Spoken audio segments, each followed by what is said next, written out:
talk about this coming in here this weekend, and then once you get out of here next weekend's Daytona, your thoughts on that, tackling it, and surviving basically to the end.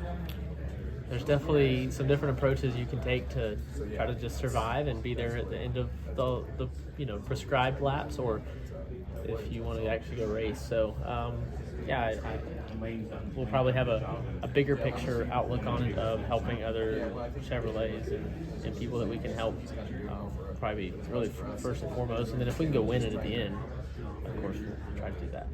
If you had to give yourself a grade so far going into the final playoff, final race before the playoffs, what would you do? What's your team? What's your score? Me, C-, D+. Yeah, myself. Trackhouse, though, I mean, we're right above average. If a C's average, I never growing up thought C's were that bad, but I get it.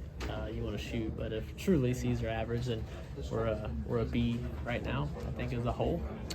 Definitely some room for improvement, but we're doing a lot of things right. All right, Ross. We've got the second straight road race out here. As the next gen has evolved with the various rule changes, how do you feel that you are in the next gen car on road courses now, knowing that there's been a lot of changes since March of last year? Yeah, it's a constant evolution. Not where I want to be. Constant work. Simulator time first and foremost. A lot of studying, just in cars, watching my competitors, studying my heroes, and then going and putting it into action with groups like Skip Barber, the GM group with Camaros. Just whatever we can do to try to put what we're learning into action. And then ultimately try to make it go fast on race weekend. Were you a road course kind of guy? Did you like them before you went on a road course, or has it been a developed appreciation for this style?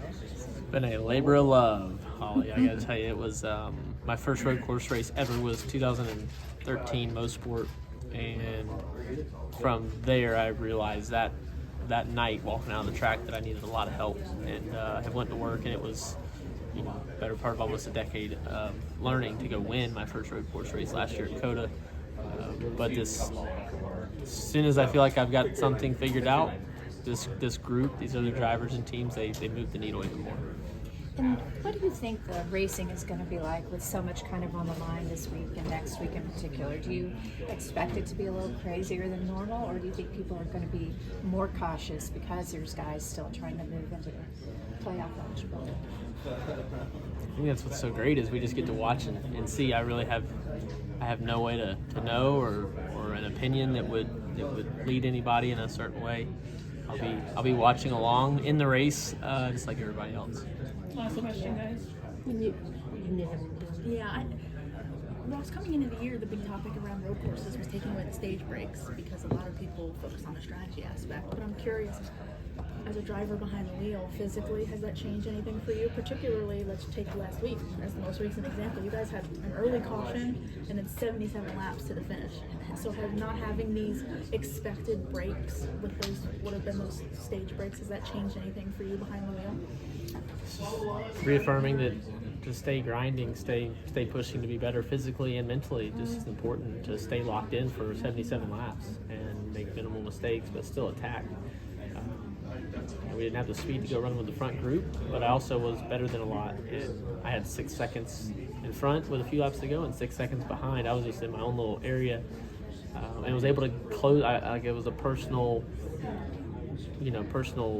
decision to try to catch that next group. I felt like there was more speed in the car, and if I messed up, spun out, well, I'd probably only lose like 1 or 2 spots. And heck, let's go for it. And I caught up to it and able to pass them, but I felt good in the car. And getting out on pit road, it was not the case for everybody. There was some guys that were worn out, and proud of our processes that are making me stronger.